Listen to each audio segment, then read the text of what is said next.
Pour faire suite à la conférence donnée par Vincent Coussaudière autour de son dernier livre intitulé « L'an 1 du peuple », conférence organisée par le Cercle Aristote et que l'on peut voir sur une vidéo récemment publiée sur YouTube. Coussaudière est un auteur dont je partage une partie des vues et des interrogations. J'ai signalé et commenté ses ouvrages dès leur publication, notamment son excellente Éloge du populisme. J'ai aussi, bien entendu, quelques divergences d'appréciation avec lui et une approche à certains égards différente des problèmes qu'il traite. Ayant écouté cette très intéressante conférence, c'est à une relance de la question qu'il soulève que je voudrais contribuer. Je suis en accord avec cette idée qu'il y a un blocage politique entre deux voies qui ne se comprennent pas et même qui s'excluent mutuellement, celle du nationalisme identitaire, comme il dit, qui associe la nation à l'identité, au moins culturelle, et celle du nationalisme républicain, qui articule la nation à la République, donc qui pense la prise en charge de la chose publique sans vraiment penser la communauté pré-politique qui lui est consubstantielle. Cela alors qu'il est absolument nécessaire de refonder ou réinstituer un peuple, comme il le dit, ce qui implique de trouver les moyens d'une percée politique de nature à réconcilier, ou plutôt à dépasser, ces deux conceptions qui s'opposent alors qu'elles reposent sur la même équation au fond. Pas de politique sans peuple, et réciproquement, la nation étant le dernier cadre hérité de l'histoire pour l'exercice du politique, un long destin partagé en étant le ressort.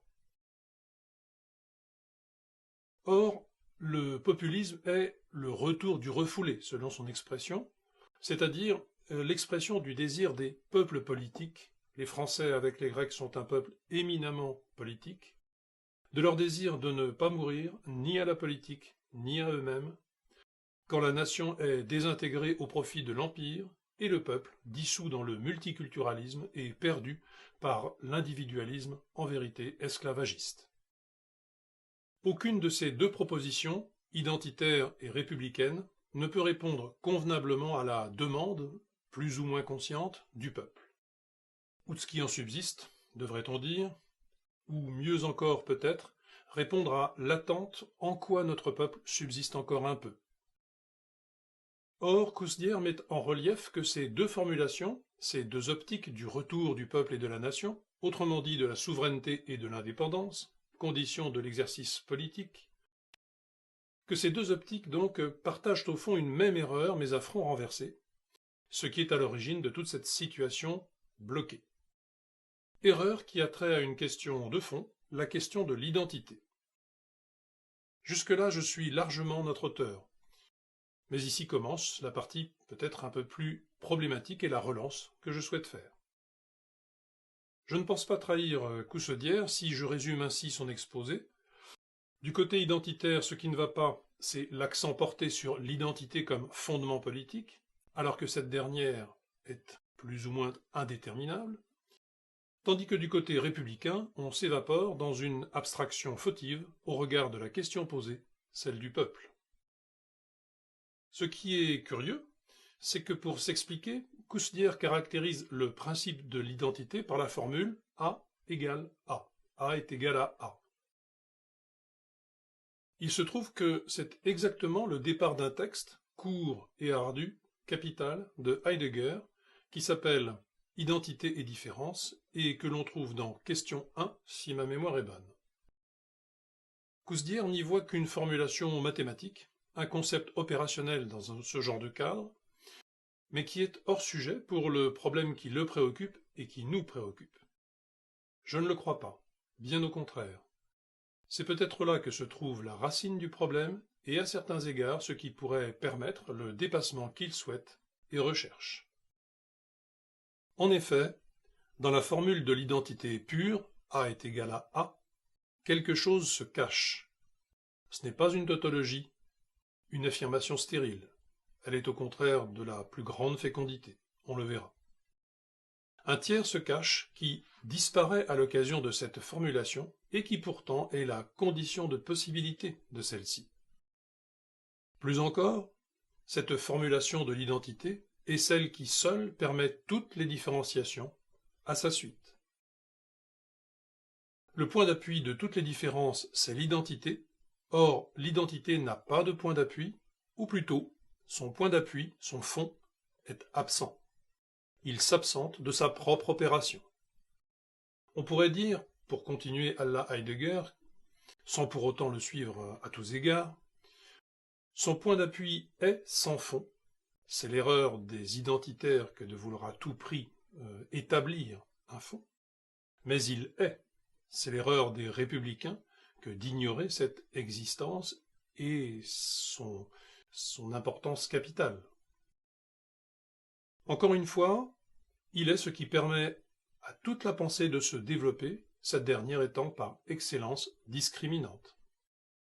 À la fois il n'est pas et il est le fondement, un fondement lui-même sans fond, abyssal. C'est là toute la problématique de l'identité.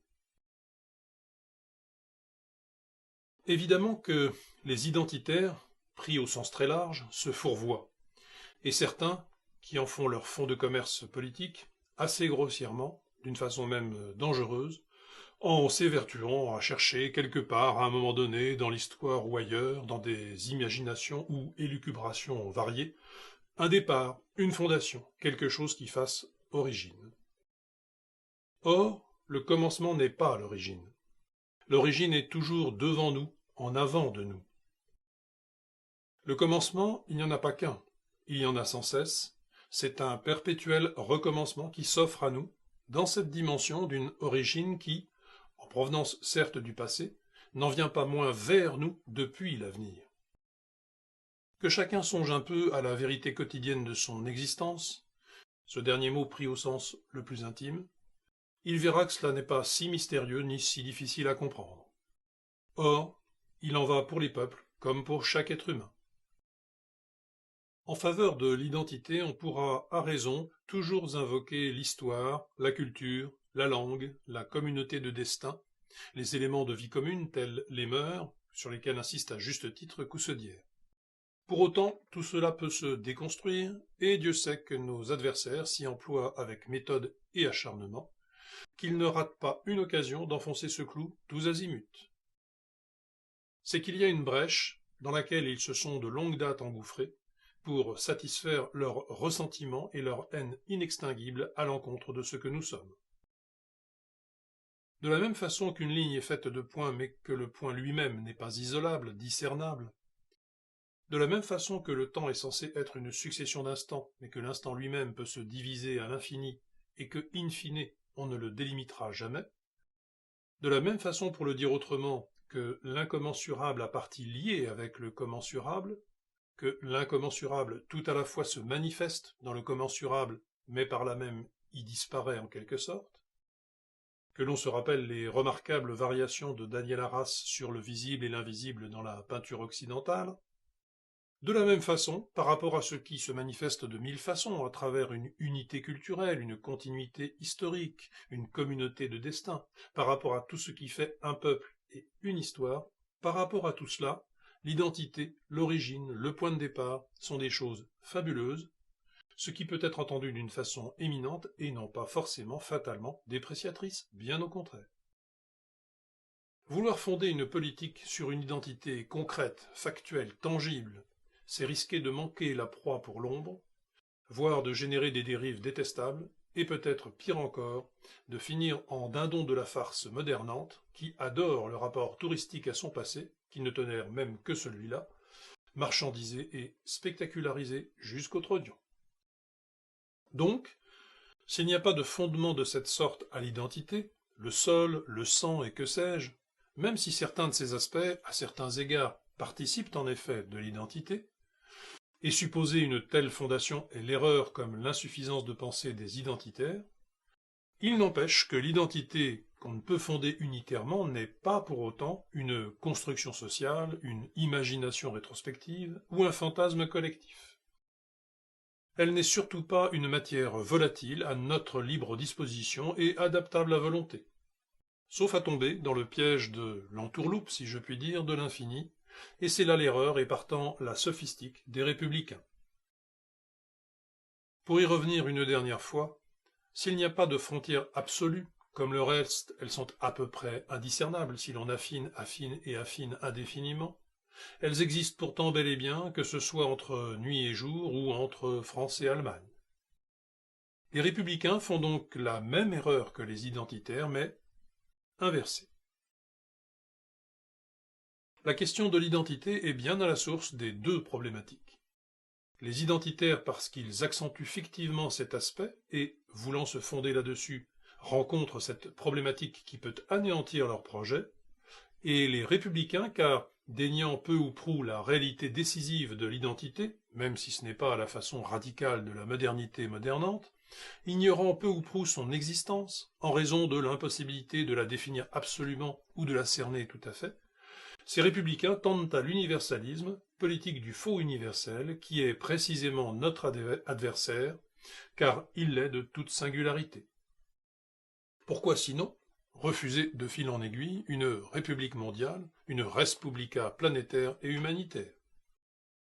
Ces républicains retiennent l'ébranlement de Patočka, mais en oubliant les conditions de sa propre possibilité, ce qui est fautif, et en fait déjà subverti par ce qu'ils veulent combattre. Je crois donc que c'est bien sur cette question de l'identité, question philosophique, mais qui, en l'occurrence, se retrouve au cœur de la question politique, que doit porter l'effort afin de dépasser tant l'une que l'autre de ces deux tendances, actuellement en situation d'impasse, et se bloquant mutuellement, comme le souligne à juste titre Coussaudière.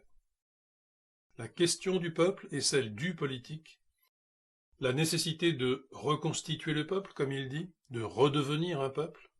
Toute cette problématique pourrait être éclairée de façon renouvelée et un certain horizon être dégagé, à la condition d'approfondir cette difficile question de l'identité et d'en tirer toutes les conséquences. Donnons pour conclure une indication sur la direction à prendre à ce que je crois. La reprise. La reprise de notre héritage et non pas sa restauration illusoire, sa répétition stérile dans le cadre d'un retour en arrière chimérique, la reprise de notre histoire et de notre pays.